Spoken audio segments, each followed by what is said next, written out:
हाँ जी। तो first sem foundation की क्लास में यूनिट 1 में हम लोग पर्सपेक्टिव के बारे में जानेंगे। पर्सपेक्टिव क्या होता है? देखिए, पर्सपेक्टिव क्या होता है कि जब कि आप किसी 3D ऑब्जेक्ट को 2D प्लेन पे आप ड्रॉ करते हो, ठीक है, और उसमें आप लोग सारी डिटेलिंग देते हो, हाइट, विड्थ, लेंथ की, इसमें कुछ वॉल्यूम होता है, तो उसमें 3D इल्यूजन आता है। उस चीज़ को पर्सपेक्टिव बोलते हैं कि आप किस पर्सपेक्टिव से बना रहे होते हैं, ठीक है। आगे अगर मैं आपको इसमें एग्जांपल दे के बताऊँ, तो सबसे बढ़िया एग्जांपल होता है रोड ट्रैक्स का, ठीक है। वैनिशिंग पॉइंट क्या होता है? वैनिशिंग पॉइंट होता है, देखिए पहले हम जानते हैं हॉराइजन क्या होता है। द हॉराइजन क्या होता है? हॉराइजन लाइन होती है। हॉराइजन लाइन उस चीज़ को बोलते हैं जब आप किसी प्लेन पे खड़े हो और जब दूर देखते हो आप लोग, तो आपको लगता होगा कि कहीं ना कहीं एक पॉइंट पे जाके जो स्काई है और लैंड है वो मिल रहे हैं आपस में। एक्चुअली वो मिलते नहीं हैं, लेकिन आपको दिखते हैं। क्यों? क्योंकि आपकी आइज़ की इतनी कैपेबिलिटी नहीं है कि वो इतनी दूर तक देख सके, ठीक है।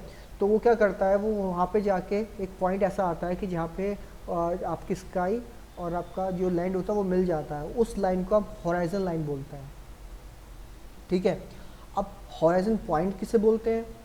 मान लीजिए आप रोड ट्रैक्स है, ठीक है, रोड ट्रैक देखते हो, जैसे आप ये रेलवे ट्रैक हैं, तो आप देख रहे हो कि यहाँ से अलग है, लेकिन जब दूर देखते हो तो आपको लगता है कि एक पॉइंट पे जाके वो मिल गए दोनों लाइनें, लेकिन होती वो पैरेलल लाइन है। सबको पता है कि जो रोड्स होती है वो पैरेलल लाइन है, और पैरेलल लाइन की ये प्रॉपर्टीज़ होती हैं कि वो कभी भी जाके मिलती नहीं है, इंटरसेक्ट नहीं करती है। लेकिन आपको रोड दिखती है इंटरसेक्ट होती हुई, वो रेड रोड, क्यों? वो वैनिशिंग पॉइंट के थ्रू, ठीक है। क्योंकि हमारी आइज़ की इतनी कैपेबिलिटी नहीं है कि वो इतनी दूर तक दिख सके, तो एक पॉइंट पे जाके वो वैनिश हो जाती है, उसको वैनिशिंग पॉइंट बोलते हैं, ठीक है। और वैनिशिंग पॉइंट वो होता है, हॉराइजन लाइन जो होती है आपकी, उस पॉइंट पे जाके आपको कोई चीज़ मिलती है तो उस चीज़ को वैनिशिंग पॉइंट बोलते हैं, ठीक है। तो कभी भी आप कोई एक्सटीरियर बना रहे हो या फिर कुछ चीज़ बना रहे होते हो, मान लीजिए आप एक लैंडस्केप बना रहे हो, तो आप हॉराइजन लाइन को माइंड में रख के ही बनाते हो, ठीक है। और हॉराइजन लाइन जो होती है वो डिपेंड करती है आपकी आई लेवल पे, ठीक है। आई लेवल क्या होता है? आई लेवल क्या होता है? मान लीजिए आप खड़े हो रोड ट्रैक पे, ठीक है, तो आपकी आई लेवल ऊपर हो गया, ठीक है। तो जो आपको वैनिशिंग पॉइंट दिखता है, जो आपकी जो हॉराइजन लाइन होती है, ठीक है, वो भी आपकी थोड़ी ऊपर हो जाएगी, क्योंकि आपके देखने का पर्सपेक्टिव भी चेंज हो गया है। फ्रेम ऑफ रेफरेंस यही चीज़ होती है। फ्रेम ऑफ रेफरेंस होता है कि किस फ्रेम से हम लोग किसी चीज़ को देख रहे हैं, ठीक है। मान लीजिए आप सड़क पर खड़े हो और गाड़ी चल रही है, आप गाड़ी को चलते हुए दिखेगी आपको कि गाड़ी यहाँ मूव कर रही है, लेकिन अगर आप गाड़ी के अंदर बैठे हो, ठीक है, तो आपको लगेगा कि हम लोग स्टिल हैं लेकिन रोड चल रही है, ठीक। क्योंकि वो फ्रेम ऑफ रेफरेंस होता है, आपकी फ्रेम ऑफ रेफरेंस चेंज होता है तो आपके व्यूज़ ऑफ पर्सपेक्टिव भी चेंज होता है, ठीक है। तो उस चीज़ को आई लेवल बोलते हैं। देखिए, जैसे आप खड़े होकर सामने देख रहे हो, खड़े हो, तो आपका आई लेवल ऊपर है, तो आपको चीज़ें, आपकी जो आइज़ के जो वो बोलते हैं कैपेसिटी होती है, ठीक है, वो बढ़ जाती है क्योंकि आप आई लेवल से ऊपर देख रहे हो। लेकिन जब आप बैठ के देखते हो तो वही आपका पर्सपेक्टिव चेंज हो जाता है, ठीक है।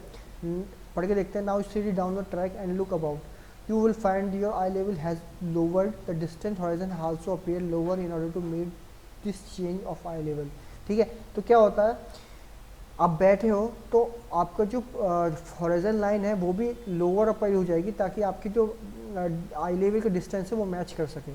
तो आई लेवल और वैनिशिंग पॉइंट एक दूसरे पे डिपेंड ही करता है। वैनिशिंग पॉइंट आपको आई लेवल की पर्सपेक्टिव से दिखता है, ठीक है। अब एक काम करते हैं, अब उस रोड ट्रैक को आप ऊपर से देखो, मतलब किसी ऊंची बिल्डिंग से खड़े होकर देखोगे या फिर हवा से देखोगे तो वो आपको बहुत लंबी दूर तक दिखेगी पैरेलल लाइन, लेकिन फिर भी एक पॉइंट ऐसा होगा कि जहाँ जाके वो मिल जाएगी, लेकिन वो पॉइंट बहुत दूर होगा। क्यों? क्योंकि आपका आई लेवल बहुत ऊपर है, ठीक है।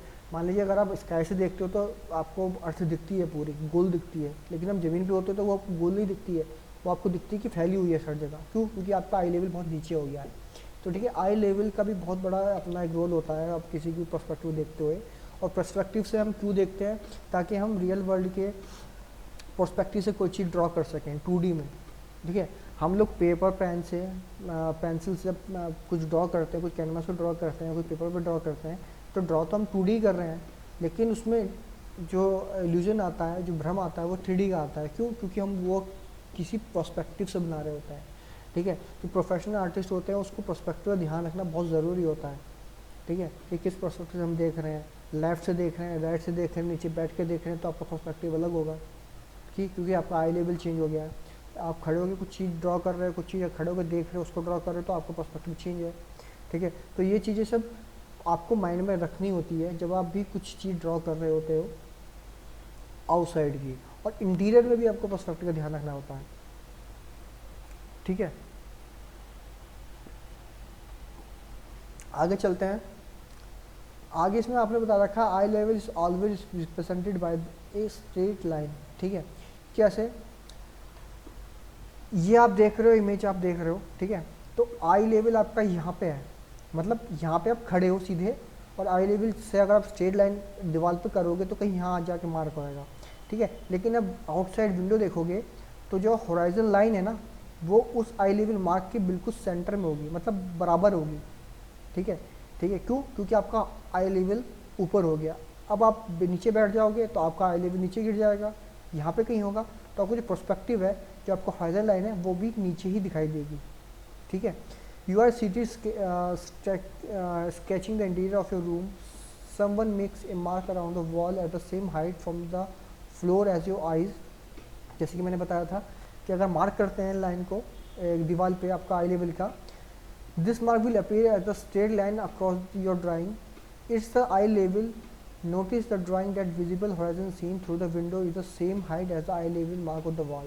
ठीक है, तो आई लेवल जो आपका इंटीरियर में होता है, ठीक है, जैसे आप खड़े होकर कुछ चीज़ ड्रॉ कर रहे हो, कुछ चीज़ देख रहे हो अपने वॉल में, ठीक है, तो जो आपका आई लेवल होगा, अगर वो मैं वॉल पे मार्क करता हूँ, ठीक है, और बाहर विंडो के देखता हूँ, तो हॉराइजन लाइन और आपकी जो आई लेवल है वो स्ट्रेट लाइन होगी, ठीक है। तो हॉराइजन लाइन और आई लेवल एक आपस में डिपेंड करते हैं। हॉराइजन लाइन चेंज हो जाएगी अगर आपका आई लेवल चेंज हो जाएगा, आपका आई लेवल चेंज हो जाएगा तो आपका हॉराइजन लाइन चेंज हो जाती है, ठीक है, ठीक है। अब आप नीचे मान लीजिए आप बैठे हुए हो, ठीक है, और आप एक टेबल लैंप को देख रहे हो, तो आपका आई लेवल कहीं यहाँ होगा, ठीक है, आपका आई लेवल कुछ यहाँ होगा। The I level is level with the I. You may smile at the simplicity of the above definition, yet it is surprising fact that it is ignored in the practice even by professional artists. It is important, however, is immeasurable. Let us look into on the preceding page the drawing of the room corner. There are pictures on the wall and the chair, the lamp, the window, and the drops. Now let's consider the lamp. We are seeing the unsiders of the lamp shade. In other words, we are looking from below up into the shade. ठीक है, तो इसमें क्या दिखा रहा है ये आपका, जब आप इसको देखोगे ना तो ये चीज़ बहुत आपको बड़ी दिखाई देगी एज कम्पेयर टू अगर आप इसको पीछे बैठ के देखोगे तो ये आपको छोटी दिखाई देगी, क्योंकि आपका आई लेवल चेंज होता है। आई लेवल चेंज होता है तो आपको वो जितना ऑब्जेक्ट आपसे डिस्टेंस दूर होता चला जाएगा, तो आप आई लेवल से मेज़र करके देखोगे तो उसकी आपको हाइट छोटी लगेगी, लेकिन एक्चुअल में हाइट छोटी नहीं होती है। क्यों? क्योंकि वो आपके आई से डिस्टेंस पे रखी हुई है, ठीक है। मान लीजिए आप, अब एक एग्जांपल मैं आपको देख दूँ तो अगर आप न्यूज़पेपर पढ़ते हो, ठीक है, तो कुछ चीज़ आपको दिखती नहीं है तो आप पास ले आते हो जब देखते हो, क्योंकि आपको बड़ी दिखने लगती है, क्योंकि आपके आई लेवल के पास में है वो। लेकिन वही चीज़ अगर मैं दूर ले जाकर रख दूँ न्यूज़पेपर, तो आप नहीं पढ़ पाओगे। क्यों? क्योंकि उसकी जो साइज़ है वो आपको छोटा दिखेगा, इतना कि आपको उसको आप पहचान ही नहीं पाओगे लिखा हुआ क्या है, ठीक है। तो क्या होता है, आई लेवल का बहुत बड़ा रोल होता है किसी भी आर्टिस्टिक चीज़ को देखने के लिए। लाइंस आप किसी चीज़ में कैसे पहचानेंगे? अपनी आइज़ से। लाइंस क्या होती हैं? अब मान लीजिए सामने आपकी कोई चेयर रखी हुई है या फिर आप टेबल रखी हुई है, तो उसकी कुछ लाइंस होती हैं जिनसे वो मिलके बना है, ठीक है। जो चीज़ मैंने आपको बताई थी शेप एंड फॉर्म में, शेप क्या होती है? पर्टिकुलर स्क्वायर एक शेप है, क्योंकि उसमें कोई डेप्थ नहीं है, कोई वॉल्यूम नहीं है। लेकिन अगर उसी स्क्वायर से मैं क्यूब बना दूँ, ठीक है, तो उसमें कुछ वॉल्यूम आ जाएगा, उसकी हाइट भी होगी, लेंथ भी होगी, विड्थ भी होगी, उसमें वॉल्यूम भी होगा, ठीक है। तो वही चीज़ होती है जब भी आप कोई चीज़ देखते हो अपने पर्सपेक्टिव से, अपने आई लेवल से, तो वो डिस्टेंस जितनी आपके आई लेवल से दूर होती चली जाएगी, उसकी हाइट आपको उतनी कम दिखनी शुरू हो जाएगी। लेकिन एक्चुअल में हाइट कम नहीं होती है, वो श्रिंक थोड़ी ना हो रहा है मैटर, वो श्रिंक थोड़ी हो रही है टेबल, लेकिन आपको छोटी दिखेगी क्योंकि आपका आई लेवल बहुत दूर है। तो यही चीज़ें होती हैं आई लेवल और आपका पर्सपेक्टिव क्या क्या होता है। एक कुछ रिवाइज कर लेते हैं इस सेशन में कि हॉरिजॉन्टल लाइन क्या होती है। जहाँ ही कहीं भी आप, अगर आप खुले में मैदान में खड़े हो, आप देख रहे हो कि एक जगह जाके स्काई और आपका जो लैंड होती है वो मिलती है, उस लाइन को हॉरिजॉन्टल लाइन बोलते हैं, ठीक है। और उस हॉरिजॉन्टल लाइन में कोई पॉइंट होता है जिससे आप एक लाइन ड्रॉ करते हो, ठीक है। जैसा एग्जांपल मैंने आपको दिया था रोल टेक्स्ट का, एक पॉइंट है, तो इस पॉइंट को आप वैनिशिंग पॉइंट बोलते हैं। जहाँ जाके आपकी रोल टेक्स्ट वैनिश हो जाती है, आपको दिखती नहीं है, उस चीज़ को वैनिशिंग पॉइंट बोलते हैं, ठीक है। आई लेवल क्या होता है, जिस लेवल से आप देख रहे हो, ठीक है, जहाँ जितना आपका हाइट से अगर आप खड़े हो तो नीचे से आपके आई की मेजरमेंट जितनी होगी उस चीज़ को आप आई लेवल बोलते हो, ठीक है। अगर आप खड़े होकर देख रहे हो, आपका आई लेवल ऊपर है तो वैनिशिंग पॉइंट भी ऊपर हो जाएगा, मतलब हॉरिजॉन्टल लाइन भी ऊपर हो जाएगा। लेकिन अगर आप बैठे हो, आपका आई लेवल नीचे हो गया, तो वो उसकी तरह से वैनिशिंग पॉइंट और हॉरिजॉन्टल लाइन भी लो हो जाएगी, नीचे हो जाएगी, ठीक है। तो इस चीज़ को आई लेवल बोलते हैं।